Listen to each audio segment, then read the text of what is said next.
It's 5 a.m. on May 7, 2021 in Alpharetta, Georgia.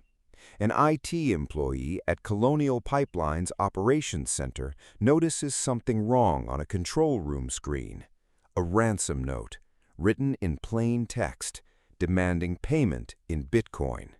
This is how a single stolen password brought down the largest fuel pipeline in the United States. Colonial Pipeline runs 5,500 miles.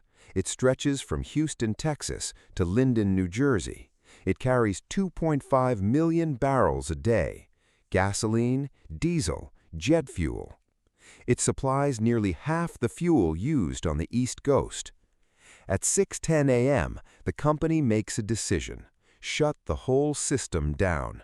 Not because the hackers forced it, because Colonial doesn't know how far inside its network the attackers have gone. The billing system is compromised. The operational system might be next, so the pipeline goes dark, coast to coast, in a matter of hours. The attackers call themselves DarkSide, a ransomware group believed to operate out of Eastern Europe. They don't hack for ideology, they hack for money, and they run their operation like a business. DarkSide sells its malware to other criminals as a service. A cut of every ransom flows back to its developers. Some victims later report DarkSide apologizing for hitting hospitals and schools. Not out of guilt. Bad publicity is bad for business. The entry point is almost absurdly small: a single compromised password, tied to a VPN account that was no longer in active use but never deactivated. No multi-factor authentication. The password itself is later found in a batch of leaked credentials circulating on the dark web, likely stolen months earlier in an unrelated breach. Someone reused it. That's all it takes. Within days, the consequences ripple outward. Gas stations across the Southeast run dry. Panic buying takes hold. People fill grocery bags with gasoline. One video of a woman filling grocery bags at a pump in North Carolina goes viral within hours. In Georgia, 88% of stations report running out of fuel. Airlines adjust flight paths to refuel elsewhere. The federal government issues emergency waivers, loosening trucking regulations so fuel can move by road instead of pipeline. Colonial Pipeline is a private company, but this attack is now a national security problem. The FBI gets involved almost immediately. So does the Department of Energy. So does the White House. President Biden is briefed within 24 hours. Behind closed doors, officials debate a question with no clean answer. Should Colonial pay the ransom? Paying rewards the attackers. It funds the next attack. Federal guidance generally advises against it, but the pipeline has been down for days.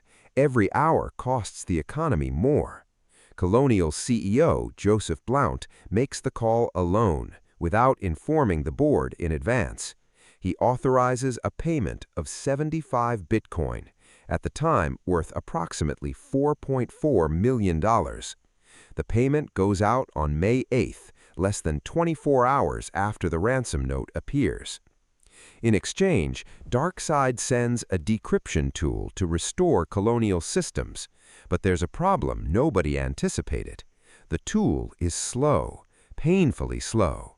Restoring the network with DarkSide's own decryption software would take longer than rebuilding it from backups. So Colonial's IT team largely ignores the tool they just paid millions for and races to bring systems back online manually instead. The pipeline resumes operation on May 12th. Full service normalizes days later. 6 days of nationwide disruption. One ransom note. One reused password. Then something happens that almost never happens in ransomware cases. The money comes back. On June 7, 2021, the Department of Justice announces it has recovered 63.7 of the 75 Bitcoin paid to DarkSide, roughly $2.3 million, though Bitcoin's price swings mean the recovered value doesn't exactly match the original payout. The FBI had traced the cryptocurrency across the blockchain, following the transactions through a chain of digital wallets until they identified one specific wallet DarkSide controlled. They had the private key. How they obtained it is still not fully public. Some reporting suggests a server used by DarkSide, hosted overseas, was accessed directly by investigators. It's one of the first times the U.S. government successfully claws back a ransomware payment at this scale, a message deliberately sent to every group watching. Paying doesn't guarantee you're safe from us either. DarkSide, for its part, seems to panic. Within days of the payment recovery, the group's dark web infrastructure goes offline.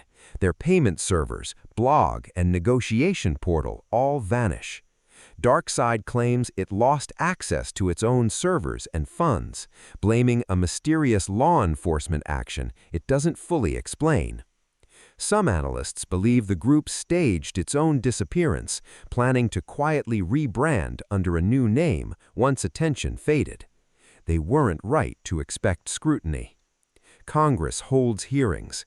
Colonial's CEO testifies before the Senate, defending his decision to pay. President Biden signs an executive order overhauling federal cybersecurity standards, the most significant in over a decade. Companies operating critical infrastructure face new reporting requirements. Pipeline operators, specifically, are ordered to report cyber incidents within hours, not days.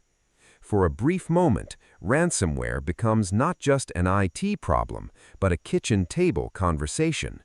People who had never heard the word ransomware now understood in the most personal way possible that a hacker halfway around the world could decide whether their car had gas in it.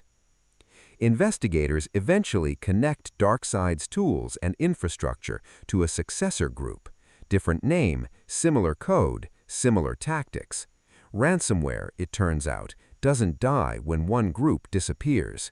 It rebrands. To this day, no one has been publicly charged in connection with the Colonial Pipeline itself. The individuals behind DarkSide's May 2021 operation remain unidentified, or at least unnamed in any indictment. Some names have surfaced in later, unrelated ransomware prosecutions. Whether any of them touched Colonial's network specifically has never been confirmed. Somewhere, the person who once held that single VPN password still doesn't know their old, unused login triggered a national fuel shortage. And somewhere else, the operators who built DarkSide's ransomware are in all likelihood still working under a different name.